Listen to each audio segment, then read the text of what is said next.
What is up, YouTube? It's Kingfisher745, and welcome to episode 55 of All Hail the King.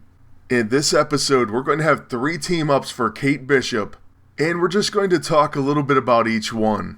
But before we begin, as always, check out the From the Helicarrier podcast at www.thehelicarrier.com, and you can also find the corresponding podcast link in the description below. Now for our first Kate Bishop team, of course we had to use Hawkeye.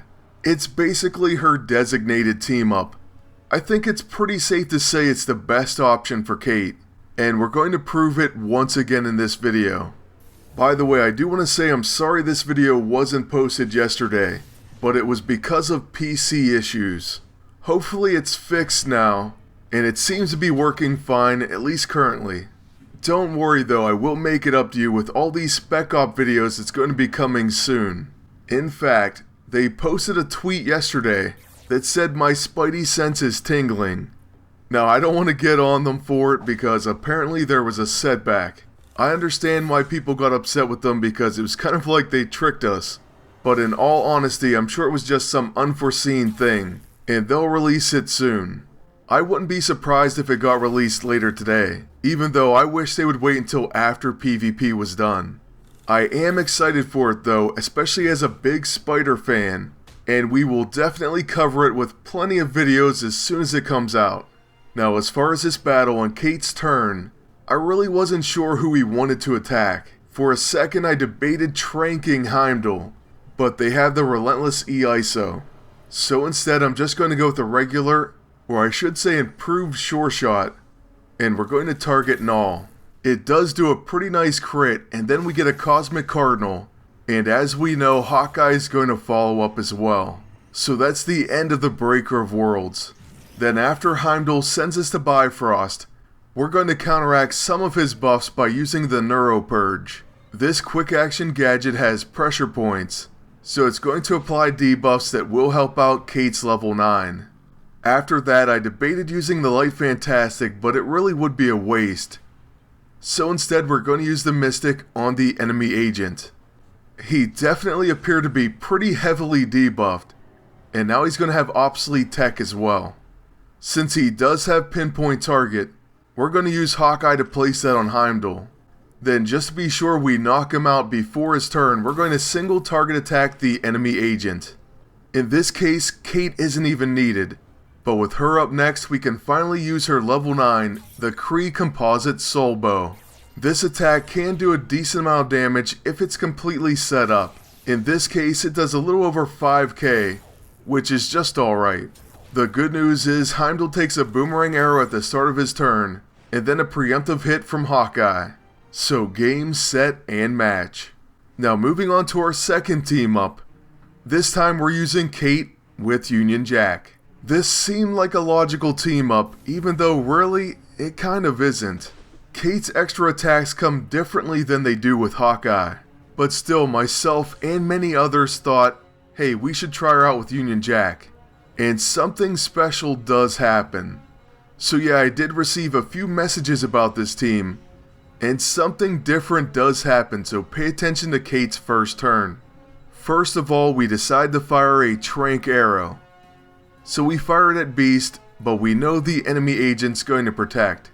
That part of course isn't the interesting thing about this team. What's interesting is when I fire Boomerang Arrow, Union Jack's going to use Service Revolver on the entire enemy team. So not too bad, right? Hey, I'll take that extra damage any day. Next, after Beast uses the Mask of the Red Death, he's going to go with the Jekyll and Hyde on Union Jack. We almost escaped all of this, but we do take a few hits. So then with Union Jack's next turn, we're going to return the favor. First by using our level 9 as a quick action, then a Trench Warfare. And because of Flanked, that's going to cause us to follow up with a Service Revolver. At this point, Beast is pretty hurt, and I would love to finish him off. Especially because after we do, we can actually remove debuffs. Unfortunately, my agent's stunned, but luckily theirs is as well. So then it falls to Kate's turn, And with that, we're going to use her level 9, this time knocking out Beast. Well, at least the flanked follow-up will. So now with him gone, we're going to go ahead and use Over the Top, and the reason we went with this was so Union Jack would preemptively counter basically any type of action. Sadly though, it missed. Our boomerang arrow does land on Null, but he uses his most devastating attack, and Worldbreaker with that meteor swarm is so vicious that even a match that you seem like you have won easily can end up being a loss.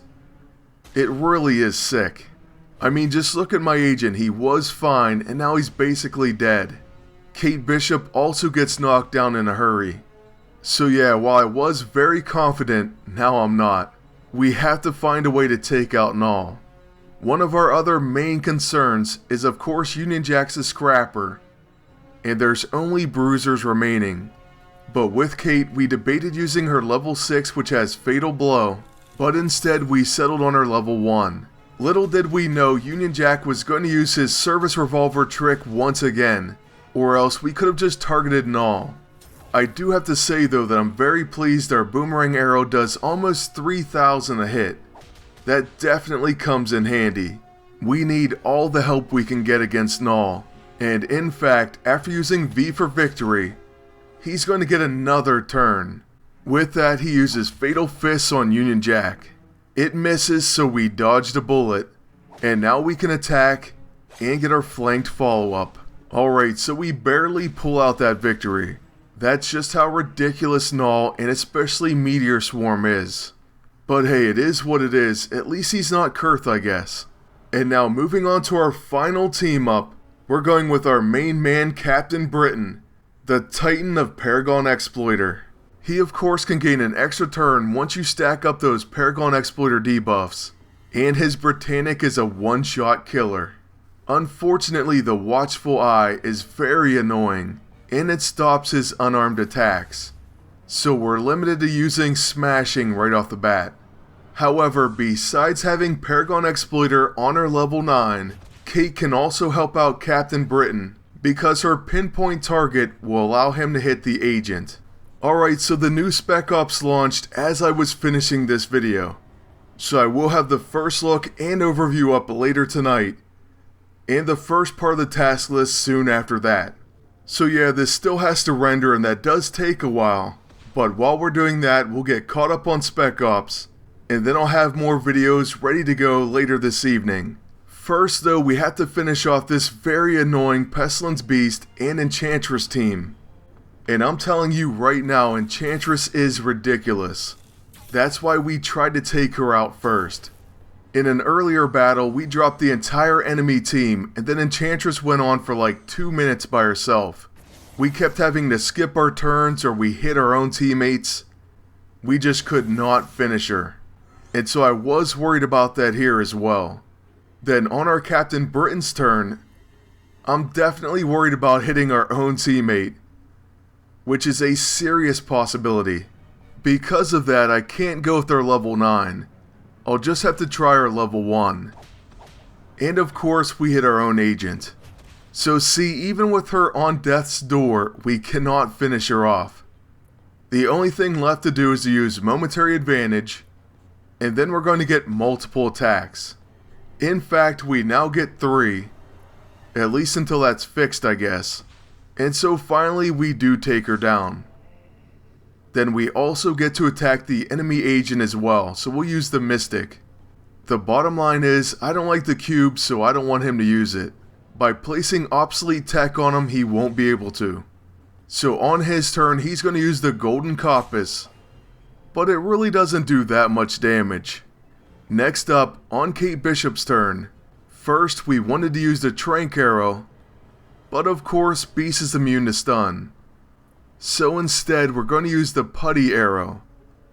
That places Adhesive X, and it can lock out melee abilities. So hopefully it does just that. First though, our Boomerang Arrow. Oh, and then of course we shoot our own agent. Well, at least on Captain Britain's turn we can use a Britannic.